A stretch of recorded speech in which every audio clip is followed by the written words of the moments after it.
Hi, welcome to our continued focus on language arts. And this is our second week of focus, and so of course what we're doing is we're taking a look at the impact of culture. So when I think about the way that kind of culture enters your language arts classroom or enters your classroom during language arts time, if you have English language arts or you have students whose home cultures aren't an exact matchup with mainstream U.S. culture. For me, when I think about it, I think most of the differences that I've noticed over the years or that I see kind of popping up in the literature are around differences around kind of an approach to a text, how it's interpreted, the reading process itself, what it is, and how it works, and the writing process.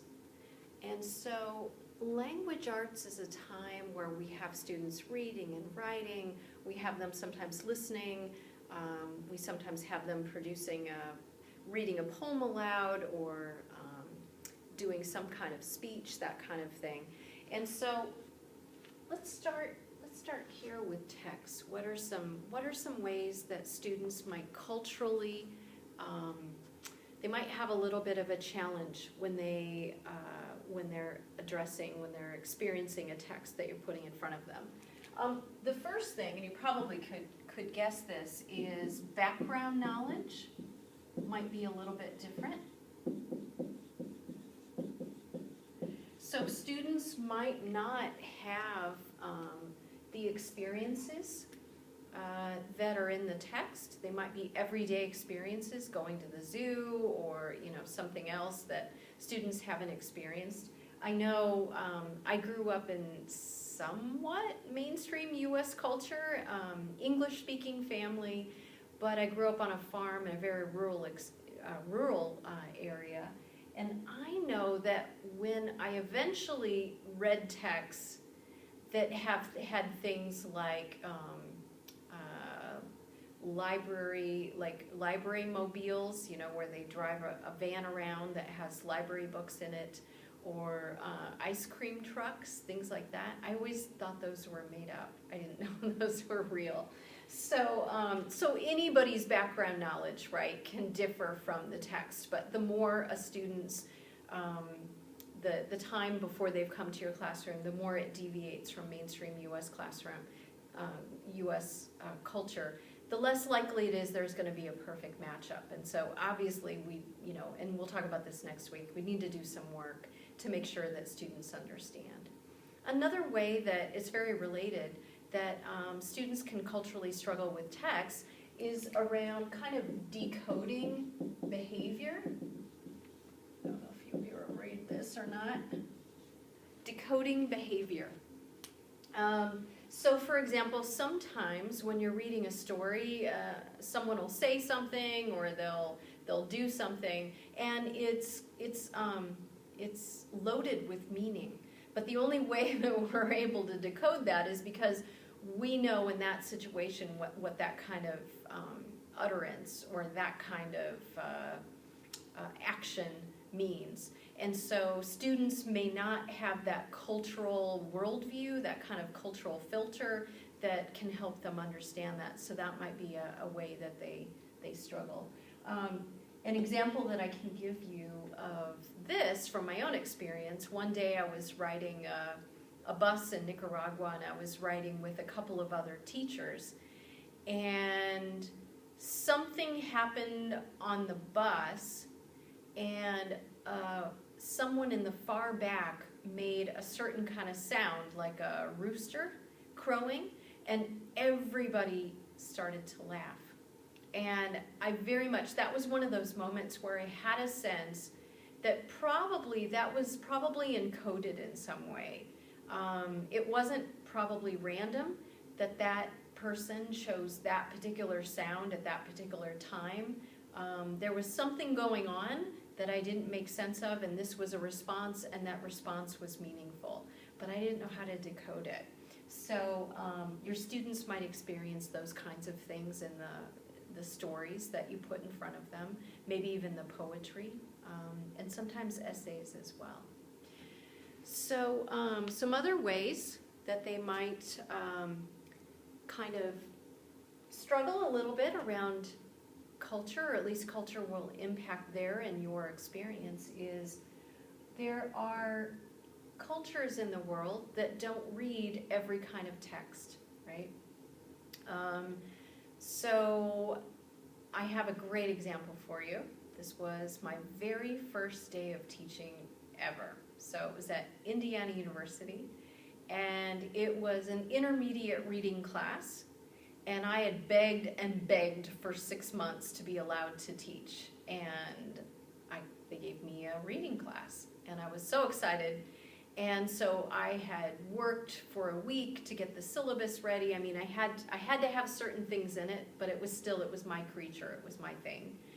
And I had a little bit of leeway in terms of the readings that I had students do, but there was kind of a canon that we used at that level. And so I had all of these novels, and I remember talking to the students and kind of, trying to be enthusiastic about these novels and kind of introducing each one, and what was the story about and why did that story matter for them, trying to help them connect all the things that we know are good things. And when I finished, a student raised his hand and he stood up, and he was from a country in Africa, which I cannot remember which one, maybe Angola, not sure, can't remember. He stood up and he indicated that the students around him felt the same way that he did, so he was speaking for them. And he said to me, "We don't read fiction." And I'll never forget that moment. That was actually the moment that I fell in love with teaching, because there is no way that I ever could have predicted that someone would have said such a thing, that there were people in the world who didn't read certain kinds of texts. And I hadn't even known to even wonder that about the world. So that's when I fell in love with this kind of teaching, because I realized with this kind of teaching, I'll never stop learning about the world. So that is a great example of the kinds of texts that students read, or that they expect to read, or that they expect a teacher to give them, might differ from what you're required or you're choosing to give students. And it might be that they don't care either way, but that their parents, if you're doing K through 12, that their parents care very much. So that is a way that kind of a culture might walk into your classroom, and hopefully what's not now an unexpected way. So this leads us directly to the reading process itself. So it's possible that you end up experiencing some cultural differences with your students, or seeing them struggle a little bit around the reading process. So one thing that might differ is how students are supported with the process, and what that process is expected to look like in a student's home culture and their home language. And I have a good example of this. I worked with a first grader years and years ago, 12 years, something like that, years ago. I was asked to work with a first grader in Spokane, and the reason is because the first grade teacher was a little confused, because he could read, but he couldn't read. I mean, she couldn't quite figure it out, and it took me an hour or so to figure it out as well. And what I found for that student, and his first language was Russian, what I found was that he had been taught to read in English before he got to school. He had been taught whole word processing. So in other words, you look at a word, you memorize what it looks like, and you memorize sight words, right? Do we do that in English? We do it a little bit. We've got sight words, first, second, third grade. They've got sight words they're working on. So we do that a little bit. But really, our focus is on helping students decode with phonemes and graphemes, right? Phoneme is what it sounds like, and grapheme is what it looks like. So we help them make those connections and to be able to decode a text that way. And he had no idea what I was talking about. And so he had been taught to read in English, but he didn't know the English alphabet. He didn't have a sense of what sound a C made. And so I did a lot of different things to kind of back up, but it was obvious that he and his parents had a different idea about what that reading process looks like. So you might encounter that as well, especially if you're headed to lower elementary, you might experience that. And then another difference that you might see is what does reading itself look like, right? So we have a lot of variation in classrooms about what reading looks like. Sometimes we have students reading aloud to the class, but it happens a lot less in the US than it does in other countries. We tend to think of reading aloud as it's kind of a scaffold, it's a bridge for students who are learning to read kindergarten, first, second, third. And after they can internalize those phoneme-grapheme relationships, then we tend to internalize the reading aloud as well, and so we do what's called silent reading. And so, so you might encounter students who fully expect that reading is always silent, or that it's always communal, that it's always being done together, and that could be related, for example, to there were only 2 textbooks for the class, and so whenever there needed to be reading done, it was actually listening, right? And students kind of passed the textbook around and listened to each other read. So it might, the expectations might be related to that. Reading might also be communal in that it's something that is part of a shared conversation. And for a student who's approaching reading in that way, walking into a classroom that's sustained silent reading time, which a lot of classrooms follow, especially in elementary. Maybe it's the last 10 minutes of every day, or it's the last 10 minutes before everyone goes to lunch. Everyone just kind of stops, drops, and reads. And a lot of teachers have really comfortable chairs and couches. In a lot of classrooms, you might see piles of books around, that kind of thing. And so you can see that every teacher, every school, every community kind of has its own sense of what reading looks like. Is it communal? Is it independent? Is it something you can hear, or is it something silent, right? Lots of differences about that. So that's one way that culture could impact your students' assumptions. Another thing is that you might see is the expectations around what we do when we read. What we do when we read. And in a lot of places around the world, what we do when we read is we recite, or we ask a comprehension question of ourselves, or someone else asks us a comprehension question like, who is the main character? How old is the main character? What is the setting? That kind of thing. So in a lot of places around the world, it's that kind of interaction. In some places, especially places where the main text of the community is a religious text, and often if often that is the only text you find in families' homes, then a lot of times all texts are read that way. So how do you read a sacred text? You don't play with it. You don't offer up your opinion a lot. You don't change the ending of a parable or a story or a myth, right?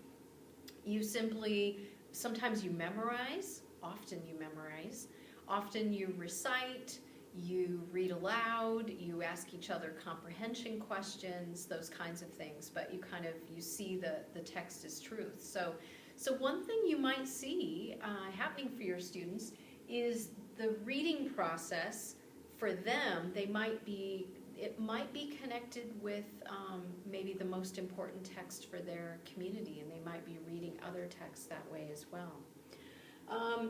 If your students are coming from a community that playing with language is a really important part of what people do, then reciting, memorizing, comprehension questions are not going to be the expectation of what the reading process looks like.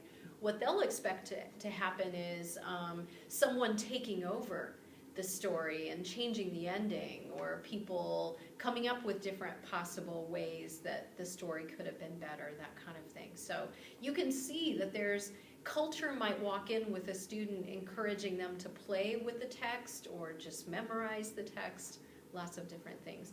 And we'll talk about this in the 488 class in the spring, but this should really get you thinking about, especially if you're teaching elementary, if I send reading home with students, if I didn't tell students specifically what to do, what would they do with reading, right?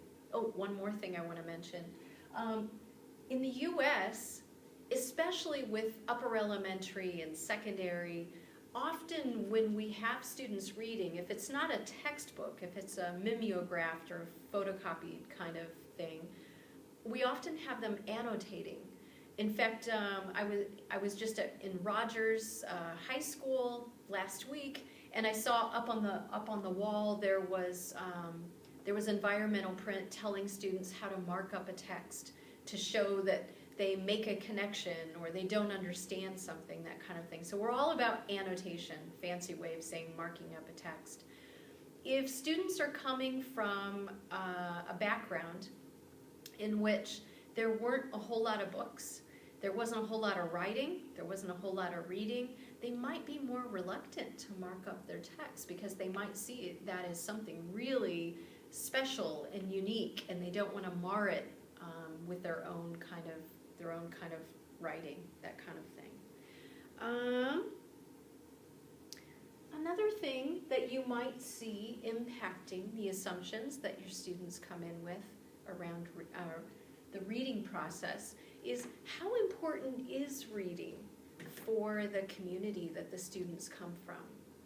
And reading has different amounts of value in terms of the other skills all around the world.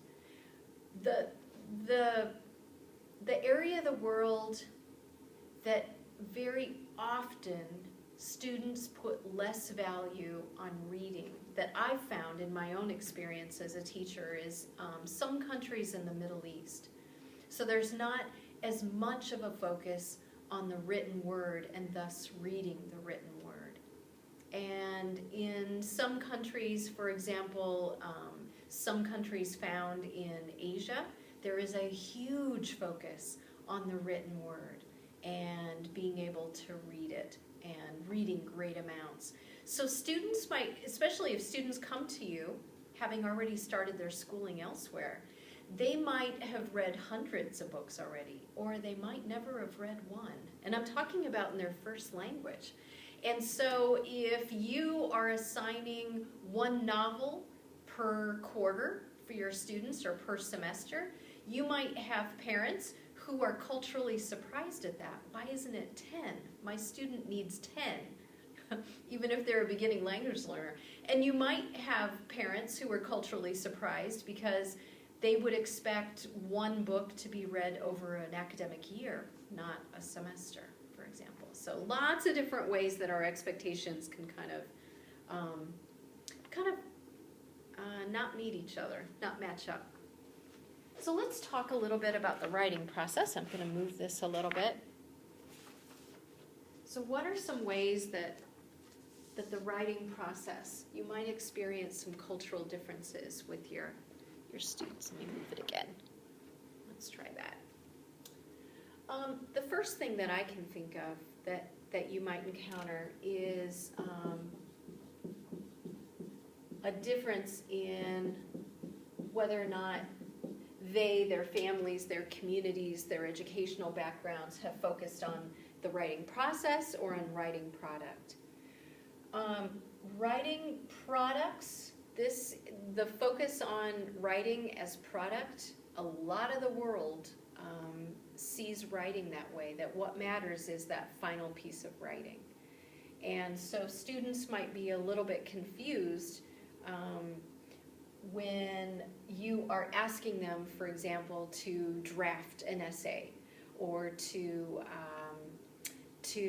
carry out revisions or carry out editing, that kind of thing. And so they might expect that when you give them a writing essay assignment, that they're writing something and they're giving it to you, case over, right? Whereas in the U.S. we greatly buy into this idea of process, which I think is a great thing. And once you get students to buy into that idea, it will help them greatly. The focus on writing process is wonderful for English language learners. It's one of those things built into all of our educational system that's great for English language learners. But you might encounter a bit of difference there. And even if they have come from kind of a process focus, you might see a difference in how open they are between editing and revising. It's very likely that students are coming to your classroom with a bit more of a traditional view of what language is. And if they do, that means they're focusing more on grammar and vocabulary. And so they are more open to you suggesting edits, right? Cleaning up the punctuation, cleaning up the spelling, switching out some informal words for formal words. Those are examples of editing. And they might be less likely to be interested in your ideas and your encouragement around revising. Revising is about the ideas, right? Sometimes changing the organization to better carry out those ideas, for example. So those kinds of ideas are ways that you might see culture showing up. Another thing,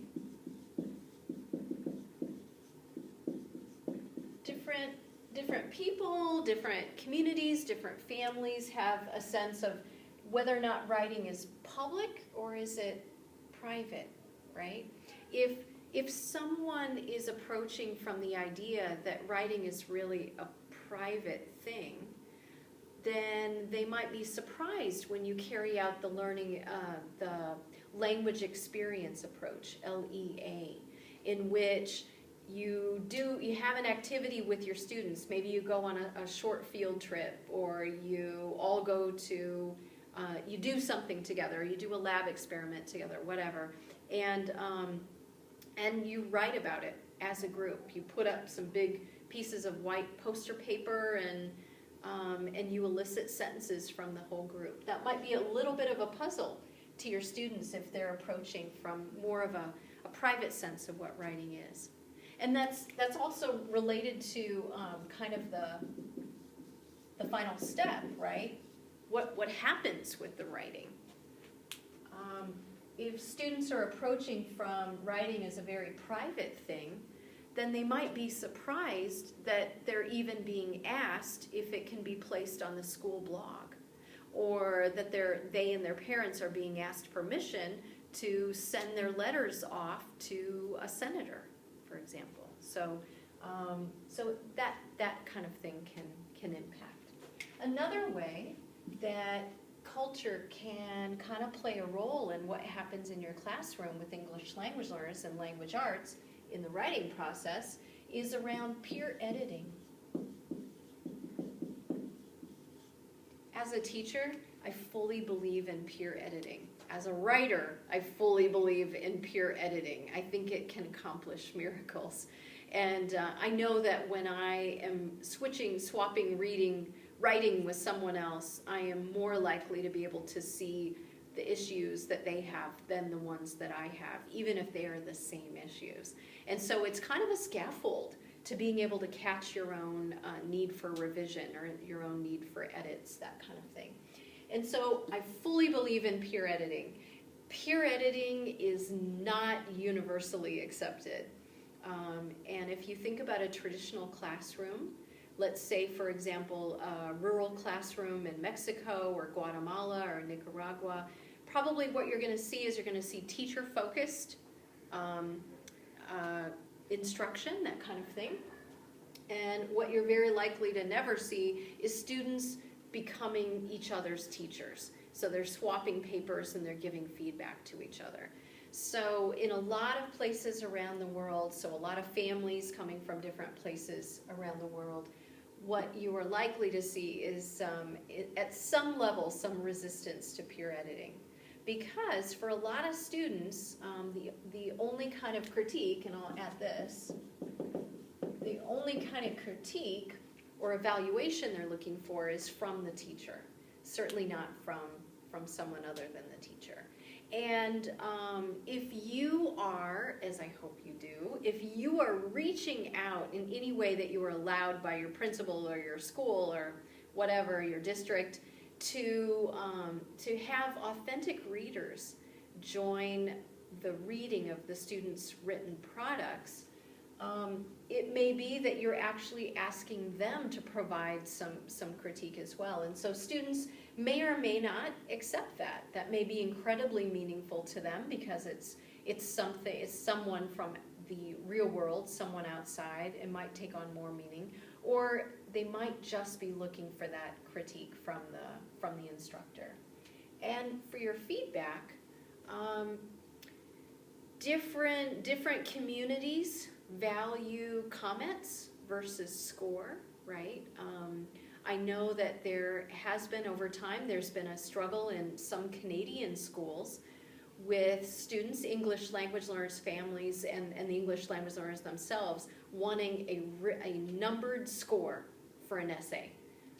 Not caring as much about the comments, but just needing that numbered score. And so often I know that when I have students do a 3-draft process, depending on the level, I might, for number 1 and number 2, there's no score at all. It's just feedback, ideas on how to revise, how to edit, praise for the steps that they've taken.